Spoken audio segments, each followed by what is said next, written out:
महाभारत के महानायक अर्जुन ने अपने जीवन काल में बहुत विवाह किए थे, किंतु उनके पुत्र के रूप में हम केवल अभिमन्यु को ही जानते हैं। लेकिन अर्जुन के कई और भी ऐसे पुत्र थे जिन्होंने इस युद्ध में अपने प्राण खोए थे।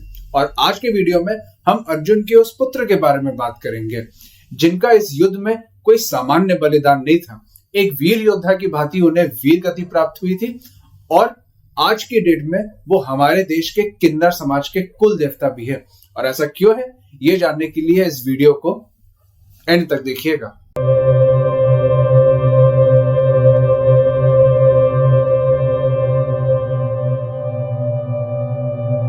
हेलो व्यूअर्स, मैं हूं अपूर्व और आप सबका स्वागत है मेरे चैनल अपूर्व फैक्ट एग्जैक्ट पे। आप व्यूअर्स में से जो भी मेरे चैनल पर नए हैं, प्लीज मेरे चैनल को सब्सक्राइब करिएगा, बेल आइकन को दबाना बिल्कुल भी मत भूलिएगा ताकि कोई भी नोटिफिकेशन आप बिल्कुल भी ना मिस कर पाए। व्यूअर्स, आज हम बात करेंगे अर्जुन और उलूपी के पुत्र इरावन के बारे में। महाभारत का 8वां अध्याय यानी कि 8th चैप्टर, जिसे भीष्म पर्व कहते हैं, वो पूरा का पूरा इरावन पे ही आधारित है। जैसा कि मैंने अपने महाभारत के पिछले वीडियो में आपको अर्जुन के मृत्यु का वर्णन किया था और आपको ये बताया था कि अर्जुन और उलूपी के विवाह से जिस पुत्र का जन्म हुआ था उसका नाम था इरावन।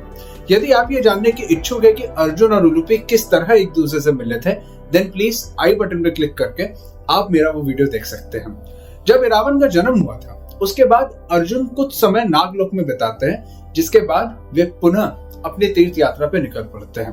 अर्जुन के जाने के बाद इरावन अपनी माँ उलूपी और अपने नाना श्री नागलोक के राजा कौरव की देखरेख में बड़े होते हैं। नागलोक से होने के कारण इरावन न केवल एक कुशल योद्धा थे बल्कि उनके पास मायावी शक्तियां तक थी, जिसके कारण वो जब चाहे आदिशीष यानी कि शेषनाग तक का रूप ले सकते थे। जब अर्जुन देवासुर की खोज में अपने पिता देवराज इंद्र से मिलने इंद्रलोक गए थे और इरावन को जब इसकी सूचना मिली तो वो अपने पिता अर्जुन से मिलने इंद्रलोक चले गए, जहां दोनों पिता और पुत्र को एक दूसरे से मिलकर बहुत हर्ष प्राप्त हुआ। और साथ ही साथ अर्जुन ने इरावन को कौरवों के साथ होने वाले युद्ध के लिए सज रहने तक को कहा था। महाभारत के युद्ध जो 18 दिनों तक चला था, जब आरंभ हुआ तो पहले के 10 दिन भीष्म ने कौरवों की ओर से युद्ध किया था, किंतु उनकी उपस्थिति के कारण पांडव सेना को भारी क्षति हो रही थी और दोनों पक्षों में से किसी को भी कोई विशेष लाभ नहीं हो रहा था। जब युद्ध को 7 दिन हो चुके थे तभी सारे पांडव वासुदेव कृष्ण के पास गए, जिसका उन्होंने उपाय ये बताया कि हमें माँ काली के समक्ष एक ऐसे व्यक्ति की बलि देनी पड़ेगी जिसके 36 के 36 गुण अच्छे हो और जिससे स्वयं माँ काली प्रभावित हो जाए। समस्या किंतु ये थी कि इस 36 के 36 गुण में खरे उतरने वाले केवल 3 ही लोग थे, स्वयं वासुदेव कृष्ण, अर्जुन और अर्जुन के पुत्र इरावन। कृष्ण और अर्जुन तो बाय डिफॉल्ट रूल्ड आउट हो गए, तो बचे अर्जुन के पुत्र इरावन, जिससे अर्जुन बिल्कुल भी सहमत नहीं थे और वे होंगे भी क्यों।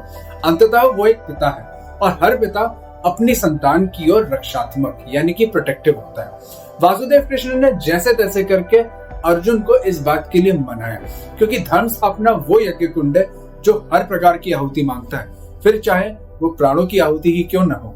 जब ये पूरी बात इरावन को बताई गई तो वे बिना संकोच अपनी बलि देने के लिए सज्ज हो गए, किंतु उन्होंने वासुदेव से कुछ वरदान मांगे। पहला वरदान था कि वो युद्ध भूमि पे एक योद्धा की भांति अपने प्राण देना चाहते हैं। दूसरा वरदान था कि वो मृत्यु से पहले विवाह करना चाहते हैं। वासुदेव ने इरावन के वरदानों को पूर्ण करने का वचन दे दिया।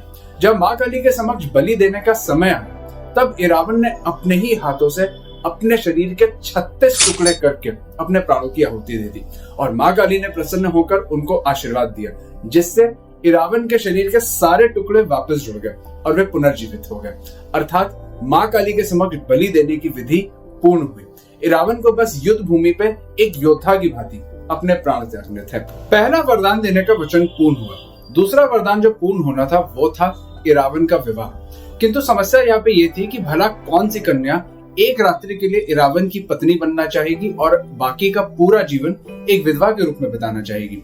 इस समस्या का समाधान करने के लिए वासुदेव ने अपने कन्या रूप मोहिनी का अवतार लेकर इरावन से विवाह किया, उनके साथ एक रात्रि का समय बिताया। अगले दिन वासुदेव कृष्ण अपने वास्तविक पौरुष रूप में आ चुके थे। इरावन मोहिनी के इस विवाह उत्सव के लिए तमिलनाडु में एक बहुत ही इंटरेस्टिंग फेस्टिवल ऑर्गेनाइज किया जाता है और क्या होता है इस फेस्टिवल में, इसे हम इस वीडियो के एंड में जानेंगे। सो प्लीज आप सब व्यूअर्स से रिक्वेस्ट है कि इस वीडियो को एंड तक देखिएगा।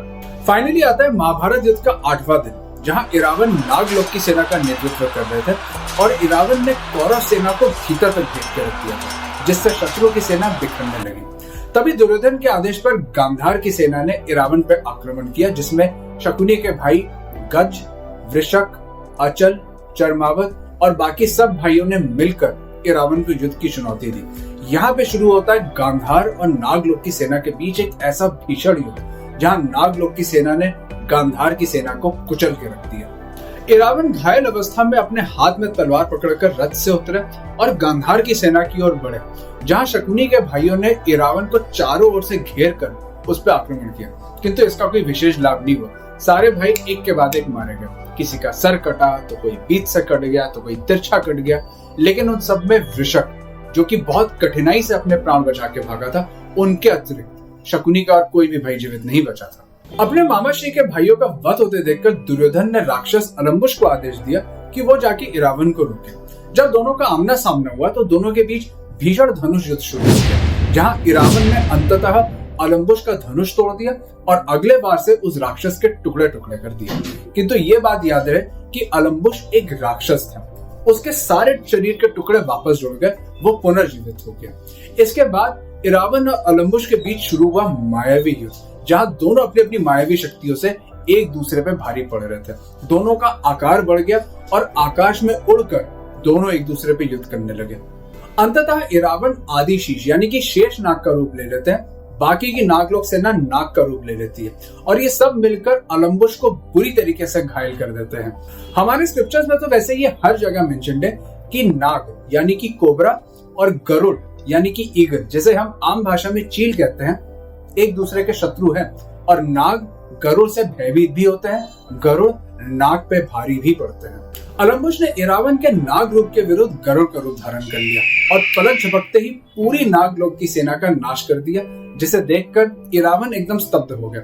इससे पहले कि वे खुद को संभाल पाते, अलम्बुश ने अपनी तलवार से उनका सर धड़ से अलग कर दिया और इरावन एक योद्धा की भांति युद्ध क्षेत्र में वीरगति को प्राप्त होते हैं। जिसके बाद कौरव सेना में तो उत्सव मच जाता है, परंतु पांडव सेना शोक के अंधेरे में डूब जाता है, विशेषकर अर्जुन, जो अपने पुत्र के मृत शरीर को देखकर अपने विलाप को नहीं रोक पा रहे थे और साथ ही साथ उस पर गर्व भी कर रहे थे। भीम पुत्र घटोत्कच अपने चचेरे यानी कि कजन भाई की मृत्यु पे अपने क्रोध को बिल्कुल भी नहीं रोक पाए और एक भूखे बाघ की भांति अलम्बुश पे टूट पड़े, उसको बुरी तरीके से घायल कर दिया।